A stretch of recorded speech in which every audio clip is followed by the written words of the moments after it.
Hello, everyone. Thank you. Thank you. Thank you. Okay, quiet. That's enough. This is a podcast by my dad and my uncle. They talk a lot about music, like a lot. So please sit back and enjoy. I think they are going to start in about 14 seconds.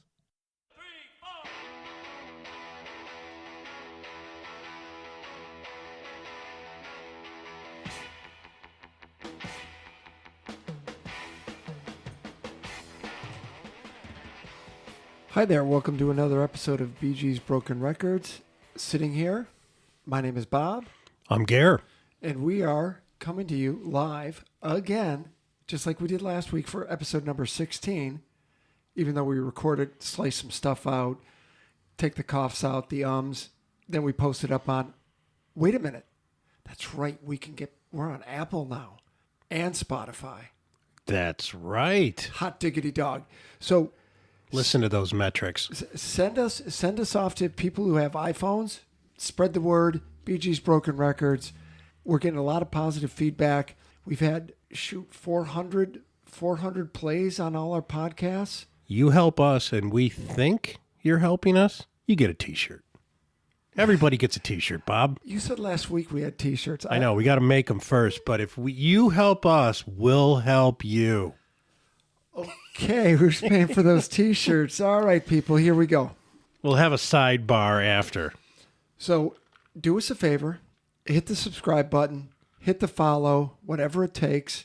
Get a notification every time we post something new, which usually is every 7 days, unless it's the middle of August and it's hot.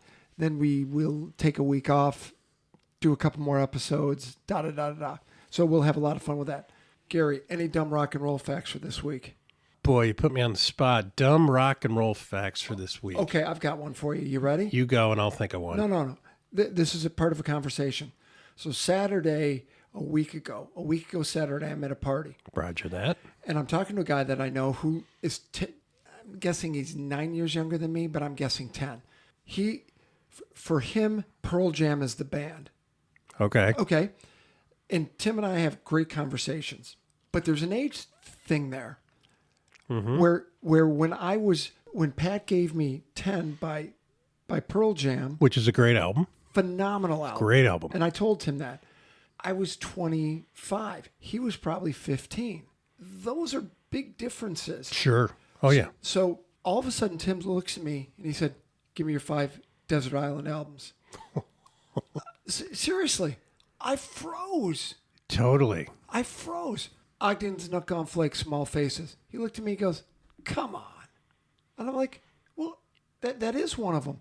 Well, let's do it right now. Don't even think. Just go. Go. 5. Ogden's Nut Gone Flake, Revolver by the Beatles. It's going to be a Mott the Hoople album, probably Hoople. No, not Hoople, Mott the Hoople, which has got Honolulu Boogie on it. Maybe Shrunken Heads by Ian Hunter. Oh. What would be number 5? We got to Beat the Go-Go's. I don't know. Replacements, Let It Be, Rolling Stones, Get Your Yayas Out. Good one. All right. The Beatles, Let It Be. Wow. I'll The box set? oh, sure. Just kidding. I'll go Chuck Berry, the box set that you have, Ooh, pretty good. which will keep me going for a long time. Sure. What's that? 4? I need one more. But didn't Chip say we can never have greatest hits on a desert island? He did. Dude, we're on an island. I need bulk here. Well, that's okay. Well, because I remember saying "Kiss Alive," and he's like, "That's a greatest hits album." Oh, Chip, you're killing me.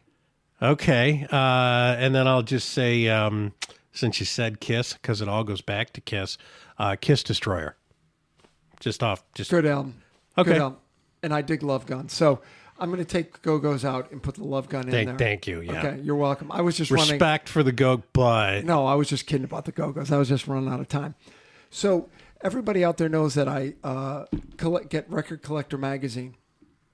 New issue came in, and I'm looking at the top. Read the top. Billy Idol, the 80s, there was Prince, Madonna, and me. Yeah. Now, we have a friend named Craig who always talks about Billy Idol. He goes, the guy's a complete wannabe sellout. And I said, yes, as Billy Idol. Gen X, respectability. And I have the Gen X album downstairs. It's great. It's a great And album. he played Ready, Steady, Go when I saw him in concert Big 6 time. years ago. Big time. Maybe it's my closet fan. I like Billy Idol. It's like, sure, he's kind of a poser from a punk standpoint, but he wrote I cannot stand Rebel Yell, White No. Wedding anymore. Cannot stand him. They played him so much on MTV. Eyes Without a Face is still a great Good tune. tune. Blue Highway. Blue Highway. Good tune. L.A. Woman, Bad Attempt at What a was the cover. one with the really good-looking girl in the video?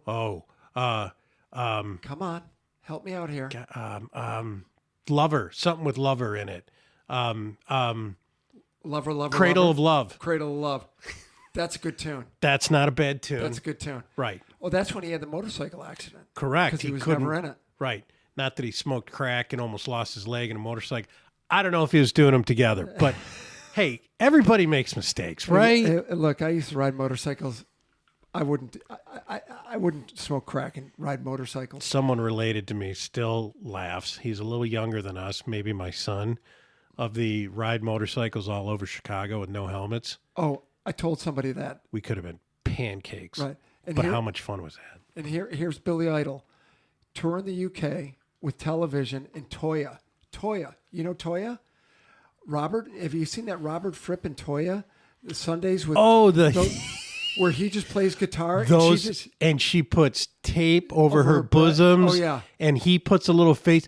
That is funny Funny as as hell. hell. Funny as hell, man. So people out there, go to YouTube, Yes. pull up Robert Fripp and Toya Sunday brunch, I think. Yes, and then she puts a fan on her. Yeah. Her hair's blowing. Oh, yeah. And he's always sitting to the left. To the left. Hilarious. Absolutely hilarious. And she's not that great of a singer. No, but she had some albums. What's She her had some What's albums. her history? She had one. She was in she fronted a band. They had one album. She went off on her own. Like She- what years was she fronting a band? Shoot, 80s, early 80s. And what's her name again? Toya something, and I don't. I Okay, can't remember I've just what seen her last that. name is. But the thing that they're doing is It's funny as freaking hell. hysterical. Funny as hell. Yes. But here you've got Billy Idol who's playing he's playing Manchester, Cardiff, London, OVO Arena, Wembley. I don't know where that one is. It might be a new stadium. Glasgow, Birmingham, and Leeds. I just have a problem that he puts himself in the same sentence with Prince, because I've seen Billy Idol and I've seen Prince, and you, sir, are no Prince. but that's why the cover of this thing struck me. I mean, you know me. I don't like Madonna. I wouldn't put Billy Idol and Madonna on a level of success, even close, or Prince. You can't put Idol and Madonna anywhere near Prince. No way. Anywhere near No him. way. At all. You know what? Bingo. I agree with you. Yeah. I mean, now, Idol and Madonna, sure. I mean, they can pull a crowd. Well, God, Madonna, she's worth like $600 million. It's crazy what she's worth. And we talked about it on a previous episode or podcast, and she's in the Rock and Roll Hall of Fame.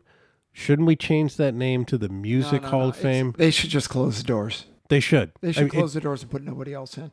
Okay, so I digress. So that was our little intro just prior to Gary and I diving into whatever happened to.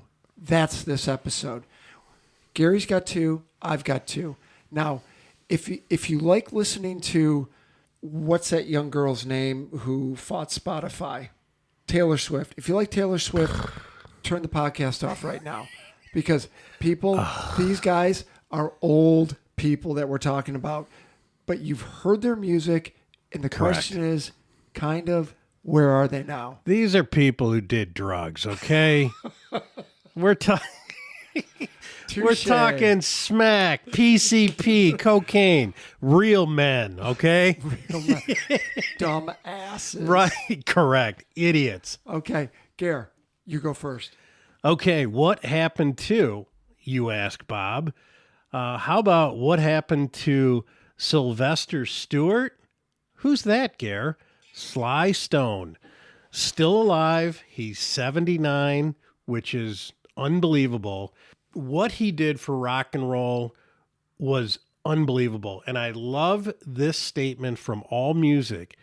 James Brown may have invented funk, but Sly Stone perfected it.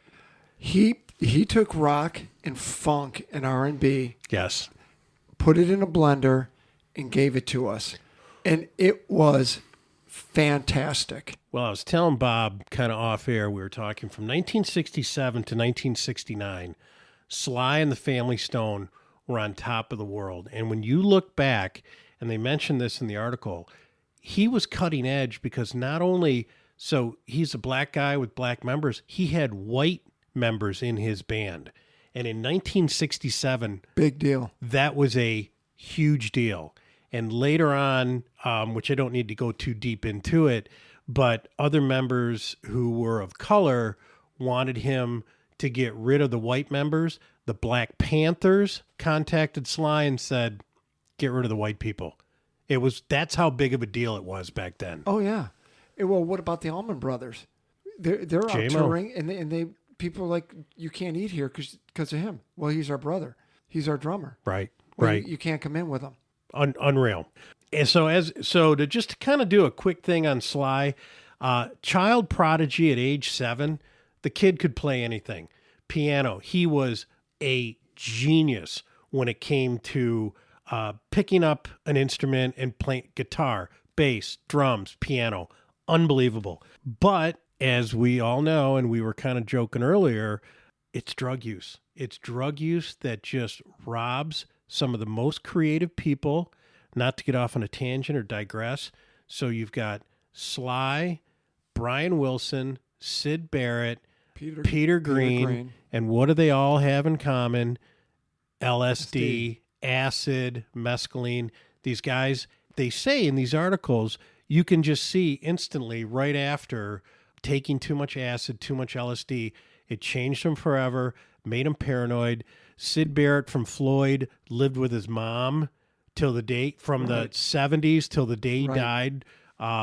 So anyway, so they kind of go through Sly, and he was, again, as I said, on top of the world from 67 to 69. Their best-selling album was Stand in 1969, 3 million copies.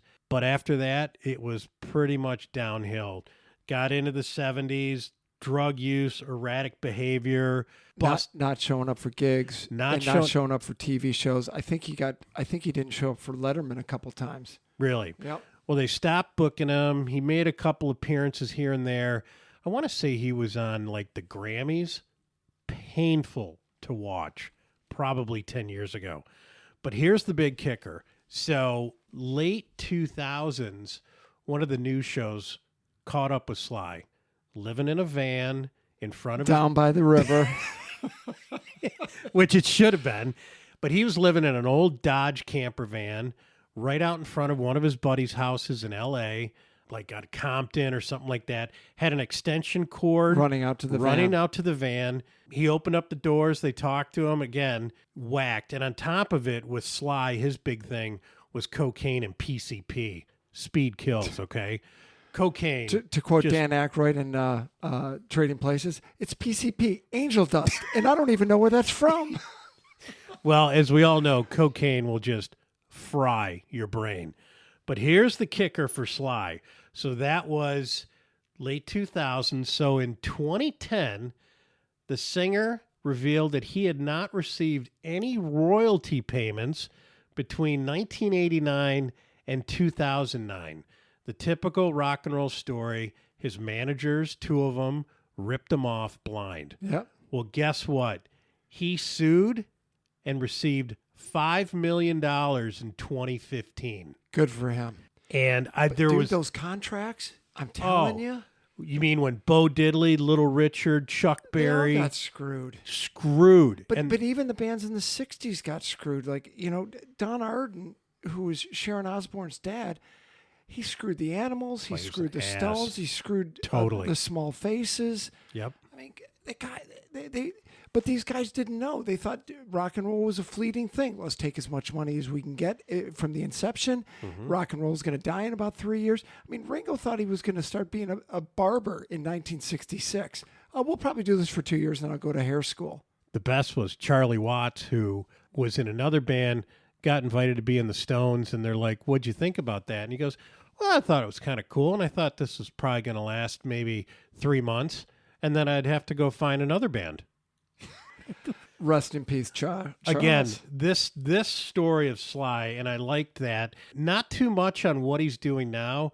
Well, he's not doing anything. Well, no, he's super reclusive. He's Yeah. 79 with a Yeah. fried brain, but he doesn't come out much. But it was so nice to see that whoever That he helped him won. to figure this out, Yeah, and he won and he $5 won. million bucks. Next Go. guy, Steve Marriott, who I absolutely love. Another child prodigy. Everybody out there, if you haven't heard Steve Marriott sing in The Small Faces or Humble Pie, the guy's 5'4", and he's got one of the best voices of all time. Little man who rocked tall. I'm telling you. So he was ranked, this is atrocious. He was ranked 74 of all male, of the male 100 best rock singers. 74. Lou Reed was ranked 45. Lou Reed's got my dog sounds better than Lou Reed, okay? Alice Cooper, who I love, was ranked at 29. And again, and you know me, I'm a huge Lou fan, and Lou had a niche, but when it comes to pure talent, Okay. guitar playing So- compared to Marriott, Okay, so Marriott is ranked 74. Lou Reed's at 45. Alice is 29. Neil Young is 25. Morrissey's 93. That's bullshit. That goes back to our critics don't know Bupkis. Okay, Right. Steve Marriott, kind of a child actor, sang a lot on stage. Bumped into Ronnie at a record at a music store. Can't remember what part of London was. They started talking. They went home together, started spinning a bunch of vinyl. Decided, hey, we're going to get a band. They rounded it out with Kenny Jones, who later went on to the Faces and the Who. Yep. And they needed a third guy. They found Ian McLagan, right? So they Who is that? Ian who? Ian McLagan. Thank you. And they actually had another guy before Ian named Jimmy something, but he was too tall, so they kicked him out of the band. Then they brought Mac in to play keyboards Why are you being kicked out of a band if you're too tall? because they were the Small Faces. Face meaning you're a mod, and small because of their stature. Son of a gun. And I'm kicked out. he was a tall face, so they booted him I'll out. crouch down a little bit. So I had never heard of the Small Faces until I had spun Humble Pie so much I couldn't listen to him anymore. Did Doug help you out on Small Face? No. Okay. No. They always played one song on Chuck Roast on Sundays. What was that one show on Riff, a Detroit radio station on Sundays? It was like a flashback. I want to say Sunday over Easy. Oh, something. And who was the guest host when Chuck Roast wasn't there? Pork roast? Weenie Roast. Weenie roast. Pork Roast might have been one too. It might have been. So Small Faces, they never made it in the U.S. Their albums of Small Faces went to number 3 and number 12 in the UK, never charted in the U.S. There were but 4 Small Faces, didn't chart. Ogden's Nut Gone Flake, which is supposedly a Cockney version, a Cockney equivalent of Tommy, went to number 1 in the UK, went gold in the UK, only hit 159. The only tune people know over in this country of the Small Faces is Itchycoo Park. That's And a great tune. a great tune. But you're right. Yeah. Hit number 70. Where did it go? Number 16 in the U.S., number 3 in the UK. Just, they were a great band. New Year's Eve, 1967 going into 68, they're playing the Alexandria Palace, which we like to refer to as the Alley Pally. He basically walked off stage, quit. I'm done. He wanted to bring Peter Frampton into the band Right. because Frampton was playing in a band called The Herd. Mm-hmm. He didn't get enough freedom over in that band. He had talked to Marriott. Marriott said, I'm going to put together a band for you. I'm going to get Greg Ridley from Spooky Tooth. I'm going to get this dude, Jerry Shirley, who I know. You're going to be in the band. Steve Marriott walks off stage, 68, decides to quit, calls up Frampton, says, I'm joining your band. So they basically got a power they've got a super group at this point. And Frampton backup vocals. No, Frampton split. They all sang except Jerry Shirley. So Greg Ridley sang, Frampton sang some tunes, Marriott sang a lot. But on the Marriott sang them a good majority of them. He sang a ton of them. And that's what I'm saying with Frampton with the backup Right. on a lot of that. Oh, yeah. They do that stuff. They've got a lot of celebrity. They're doing a lot of drinking. They're doing a lot of drugs. Frampton quits, goes on, releases a couple albums. That's by the by. We'll touch on that. Frampton's first solo album's awesome. Where he's got a T-shirt that's got Yes. Steve Marriott on the front. Correct. Steve Marriott goes off to form Humble Pie. They have hits in the U.S., but not in the U.K., so it's completely reversed. Smokin', which is the album that's got 30 Days in the Hole, went to number 6, only went to number 20 in the U.K. Everything else charted over here, didn't chart as well over in the U.K. Marriott did so much cocaine and drank so much alcohol that he couldn't record anything. In the 70s, he was so erratic, he didn't even know where. Fries the brain. Right. The Humble Pie albums that came out in 75, 76 were just god-awful. They did a revamp in 1978 of The Small Faces. They got Kenny Jones back. And then they had like Bobby Tench on bass. And I think Ian McLaughlin came in for keyboards. Ian went off to play with the Stones a little bit. So it was a pretty shitty version of The Small Faces. The 80s come around. Marriott's just doing blow, drinking too much. He's playing pub gigs. It's going to stunt your growth. 1985, he's got to do a pub gig. He doesn't even own a guitar. His manager gives him a guitar. I've read this story before. Yeah. Gives him a guitar to play the gig. Steve goes home, gets wasted, right?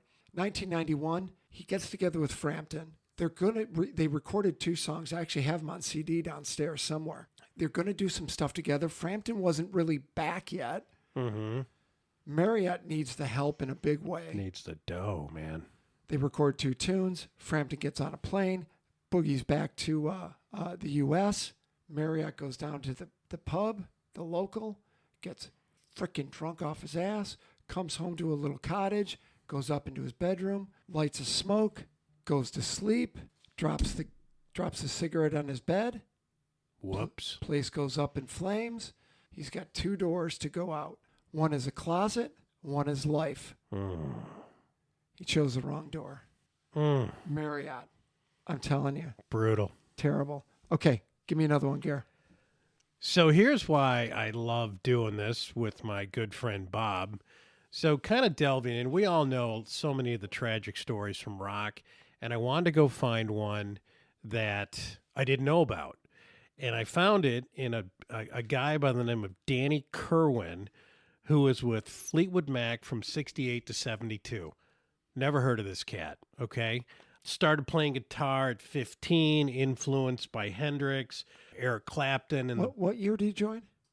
he was in Fleetwood Mac from 68 to 72. So was Peter Green out of it then? Peter Green was still there. Was he still there? Still there. Okay. Because actually they go into it to where, and if anyone knows, you guys look at the history of Fleetwood Mac, Peter Green was unbelievable. But unfortunately, and you know what I'm going to say next, it goes into this whole LSD. Peter Green, we've talked about this. He just wanted to give all his money away. So what I know about Peter Green is, so he names the band Fleetwood Mac after Mick Fleetwood and John McVie. Correct. Because he knows he doesn't want to have any possession of the band. Right. He doesn't want possessions. So he calls them Fleetwood Mac. He comes out of John Mayall's Blues Breakers, just like Clapton did. He took over for Clapton. He's the guy is an amazing guitar player. They put out the Black Cat album, which I have sitting right here. Of course you do. Which is the first album, and I'm looking for Mr. Wonderful right now. My guy at Firebird Records is going to find that for me. Their first, I mean, they were just a straight ahead blues band, and they're awesome.